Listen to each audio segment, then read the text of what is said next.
Welcome to Biggest Spoilars, the destination for exclusive spoilers, latest updates. Britt Westbourne will reel over dead Professor Henry Hank Dalton before Laura Collins makes a body discovery. Ava Jerome will also deliver a trouble, so then's what GH suckers can anticipate. First, Nina Reeves will be summoned to the Brown Dog Bar, where she'll quiz someone about why exactly they wanted to see her. This may be part of Harrison Chase's Jacinda Bracken disquisition since Nina is her new master. Chase may have some questions as he works to prove the justification Michael Corinthos has cooked up with Jacinda is false. Speaking of Michael and Jacinda, they'll be on a date at the Metro Court Eatery when Sonny Corinthos appears. Sonny will get introduced to Jacinda before talk turns to potentially getting 2 cautions in one night. Laura's rearmost mayoral palm may be at least one of those palms now that she's indeed pulled off a palm. Unfortunately, Laura's evening is about to take a truly unsettling turn. At Windermere, Britt will horrify over Jen Sidwell's stunning move. Sidwell just pulled a gun on Dalton and shot him right there in the house. Britt will demand to know why he'd do that. Sidwell will make it clear that this is what happens to people who betray him and will maybe let it be an exemplary tale for Britt. Latterly, Dalton's body will supposedly be moved. GH's daily exercise videotape shows Laura screaming in horror nearly, so she may be the one to discover Dalton's shot cadaver and have to report it to the Bobbies. As for Alexis Davis, she'll meet with Willow Tate and pass along some instructions regarding her legal strategy. Willow will feel hopeless as she tells Alexis that she'll do anything. It won't be long until Chase comes on with some important updates on his Jacinda disquisition. Chase will soon score evidence that Jacinda was with someone other than Michael that night, so all signs point to it being Ezra Boyle. Back at the Metro Court, it looks like Ava will partake a moment alone with Marco Rios while they await Lucas Jones' appearance. Since Ava is relatively defensive of Lucas, it seems she'll tell Marco they'd have a serious problem if he were to break Lucas' heart. Lucas will ultimately join Ava and Marco for a mess, but he'll have a tense elevator hassle with Carly Spencer first. However, also he'll be willing to cut her out of his life if Carly can't get on board with Lucas' decision to move in with Marco at Windermere. General Hospital spoilers say Lucas will stand his ground when it comes to defending his romantic future, but disquieting news is still to come. Professor Henry Hank Dalton will face a bar trap. Jocelyn Jacks will supposedly manipulate the professor on his final night alive, so let's bandy what's coming up. GH suckers can anticipate Vaughn to call Jocelyn for a critical meeting on November 19th, so he may tell her to come to the Brown Dog Bar. Vaughn may cover the situation hard once Dalton shows up and becomes Jocelyn's target. Since Dalton will supposedly be trying to forget his problems with booze for a while, this might be a good time to pry some information out of him. However, that could leave him with looser lips if Dalton gets drunk or at least a little tipsy. Jocelyn will ultimately suggest to Dalton that they should get out of there, but effects may not get that far. There'll be a moment when Jocelyn looks stupefied to get caught in the middle of some conflict, though it's possible she'll be faking her surprise. Vaughn might end up playing the part of defensive former nut, so that could be part of the act or just Vaughn intermediating if he decides Jocelyn's in over her head. It's indeed possible Jack Brennan will suspect Dalton's life could be at threat now that he's stirred up all this lab attention. Jocelyn and Vaughn's bar trap might play a part in some last gutter trouble to keep Dalton living and breathing, at least long enough to get many further design secrets out of him.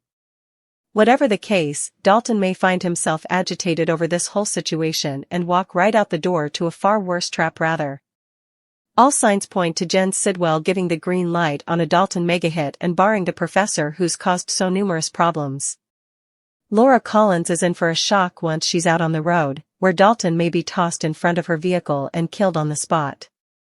General Hospital spoilers say Dalton's last night alive will bring some horror for Laura, so stay tuned for updates on the awful news to come. In Port Charles, the line between celebration and catastrophe is often as thin as a razor's edge. A political victory can be instantly overshadowed by a grisly discovery, a romantic dinner can be upended by a looming threat, and a desperate act of espionage can lead directly to a cold-blooded execution. The city was still buzzing from Laura Collins' stunning electoral comeback, but the afterglow of that triumph was destined to be short-lived. For some, this night would be a baptism into a new, darker reality. For others, It would be a test of loyalty and love, met with both encouraging words and angry threats that would echo long into the future. The honeyed trap, a final drink before the abyss. The Brown Dog Bar, with its dim lighting and patina of age, was once again the stage for deception. Bond's summons to Jocelyn Jacks had been urgent, his message cryptic. She found him in his usual shadowy booth, his eyes fixed on the solitary figure of Professor Henry Dalton, who was already well on his way to inebriation at the bar. "He's trying to drown his problems," Vaughn murmured, his voice low. "The pressure from the WSB, the public scandal, it's making him reckless. That makes him both dangerous and vulnerable. It's the perfect time to apply a little pressure of our own." Jocelyn understood the assignment. This was no longer just about getting a scoop for the invader, it was about securing a weapon to free Rocco Falconeri. With a deep breath, she slipped into her role, transforming into a sympathetic admirer. She slid onto the stool next to Dalton, her presence a gentle intrusion into his alcoholic haze. "Professor Dalton? I have to say, it's a relief to see you away from all that campus drama," she began, her voice a soothing balm.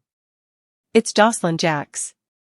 It's nice to just talk to you as a person, not as a student or an assistant." Dalton turned bleary eyes toward her, the flattery finding its mark in his whiskey-soaked self-pity. "Drama," he slurred, the word thick with contempt. "That's all it is. They don't understand the sacrifices for science. That boy, the mayor, they think they can destroy my life's work." Jocelyn leaned in, playing on his ego and his paranoia. She was a captive audience, nodding along as he ranted about being persecuted. She carefully steered the conversation, hoping to extract a final, crucial confession about the second lab, a piece of information that could be his undoing, or his salvation. Sensing his increasing intoxication and his wandering hands, she suggested they leave, a prospect to which he lecherously agreed, mumbling about a cozy couch in his private lab. But their departure was interrupted. The bar door opened, and for a moment, Jocelyn's carefully constructed facade faltered. Whether it was the arrival of an unexpected patron or a calculated intervention by Vaughn, perhaps playing the part of a jealous ex-lover to add another layer to their complex charade, the plan was disrupted. Dalton, agitated and feeling cornered, stormed out into the night alone, stumbling directly from a honeyed trap into a far more fatal one. Unbeknownst to Jocelyn and Vaughn, their efforts to save Rocco may have inadvertently signed Dalton's death warrant. By pushing him, by making him a liability, they had forced the hand of a far more ruthless player. As Dalton disappeared into the darkness, he was walking a path that would not lead to a secret lab, but to a cold, calculated end. The gilded cage and the gunshot, a cautionary tale in crimson. The oppressive silence of Windmere was shattered by the deafening report of a single gunshot.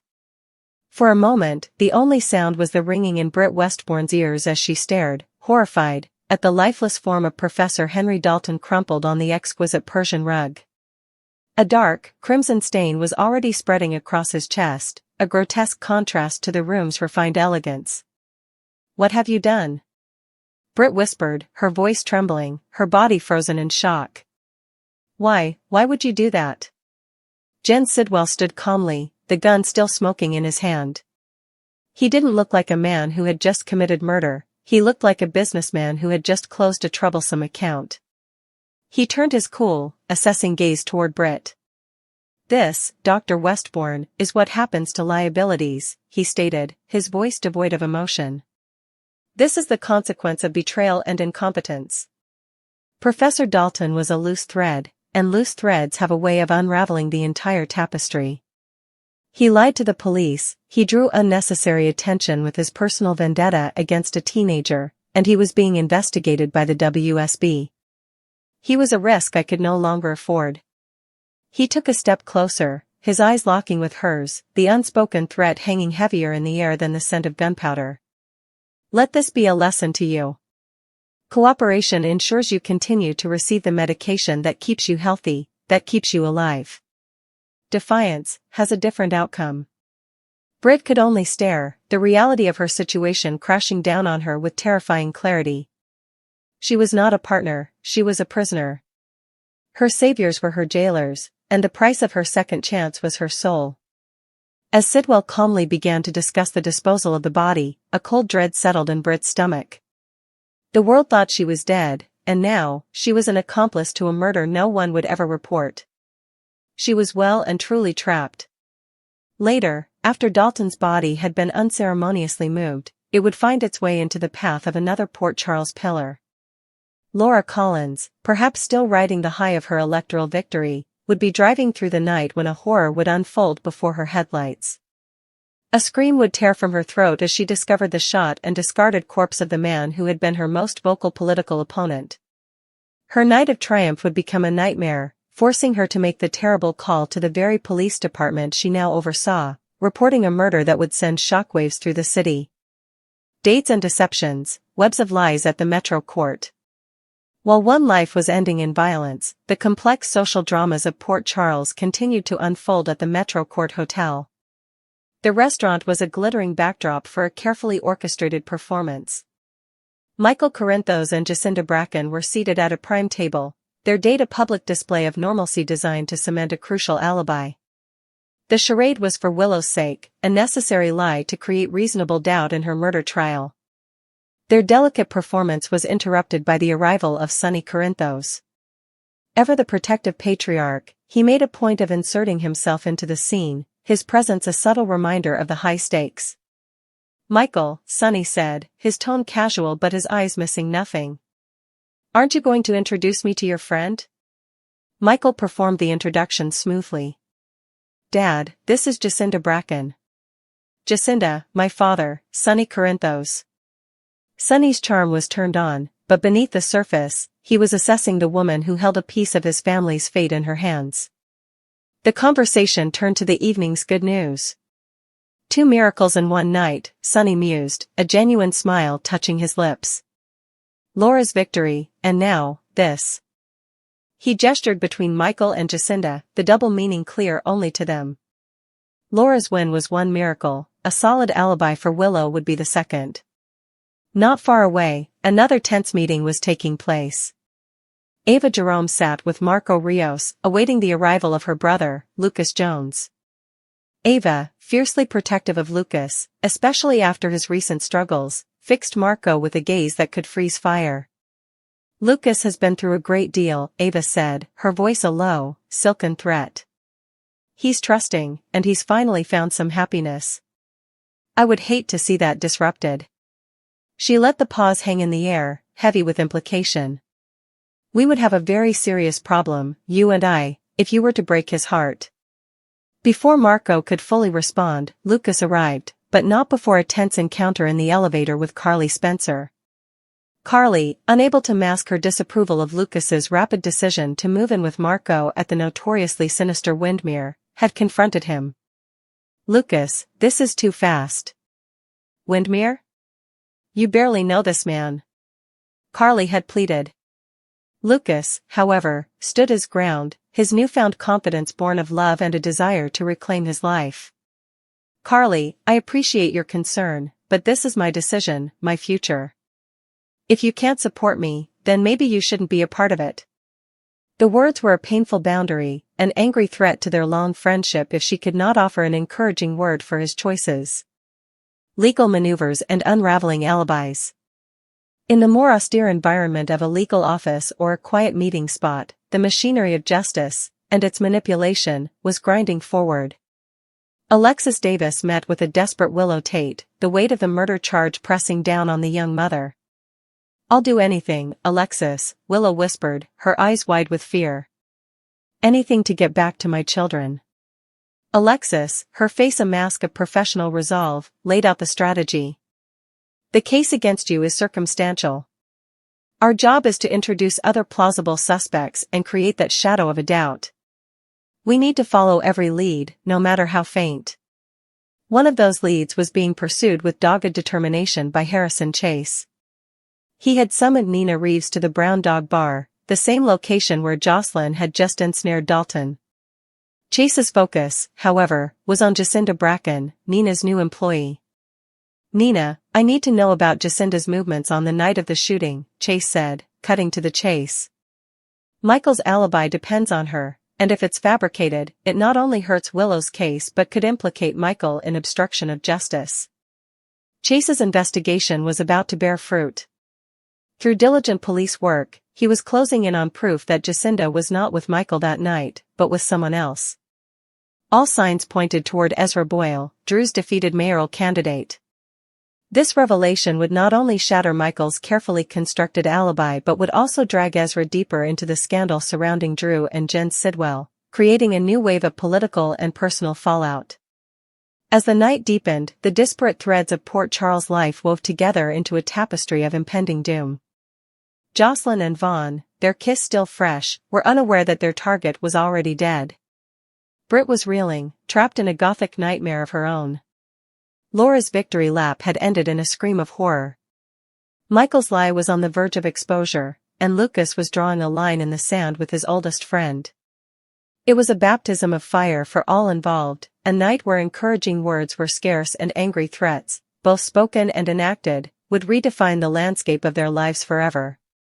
The dawn would bring not clarity, but the chilling aftermath of choices made in the shadows.